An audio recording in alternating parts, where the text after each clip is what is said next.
দিল্লি যদি এই ঘটনার জন্য মাফ না চায়, পরবর্তীতে আমরা যেমন করে পিন্ডির জিঞ্জির ছিন্ন করেছি, এরপরে দিল্লির জিঞ্জির ছিন্ন করা হবে। আপনারা দেখেছেন বছরের পর বছর সীমান্ত হত্যা হয়েছে, তখনও আমরা চোখে চোখ রেখে বিচার চাইতে পারিনি। আওয়ামী লীগ সরকার সবসময় দিল্লি দালালি করেছে, সবসময় আমাদের সমুদ্র বন্দর ভাড়া দিয়েছে, ভাড়া দেয় না, বন্ধক রেখেছে আমাদের সমুদ্র বন্দর।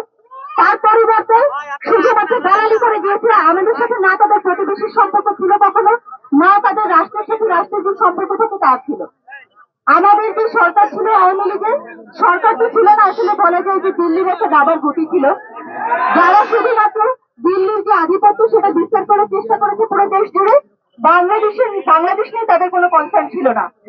আপনারা দেখেছেন বছরের পর বছর সীমান্ত হত্যা হয়েছে, তখনও আমরা চোখে চোখ রেখে বিচার চাইতে পারিনি।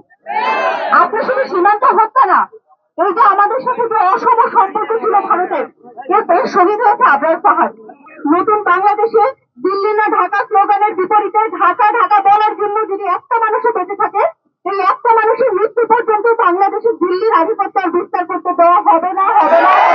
যদি প্রতিবেশী হিসাবে থাকতে চান, প্রতিবেশী হিসাবে থাকুন, আমাদের ঘরের ব্যাপারে আপনার নাক গলানোর কোনো দরকার নাই।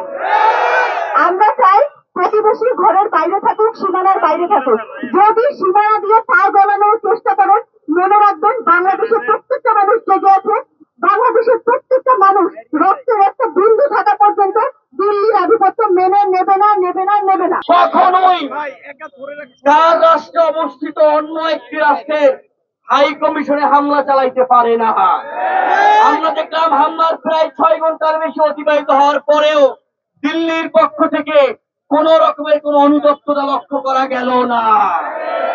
আমরা বাংলাদেশের ছাত্র জনতা স্পষ্ট বলে দিচ্ছি, দিল্লি যদি এই ঘটনার জন্য মাফ না চায় এবং দিল্লি যদি আগ্রাসন বন্ধ না করে, পরবর্তীতে আমরা যেমন করে পিন্ডির জিঞ্জির ছিন্ন করেছি, এরপরে দিল্লির জিঞ্জির ছিন্ন করা হবে। মনে রাখবেন, ফেলানি আমাদের বোন, আপনারা আমাদের ভাই, তাদেরকে আমরা ভুলে যাই নাই।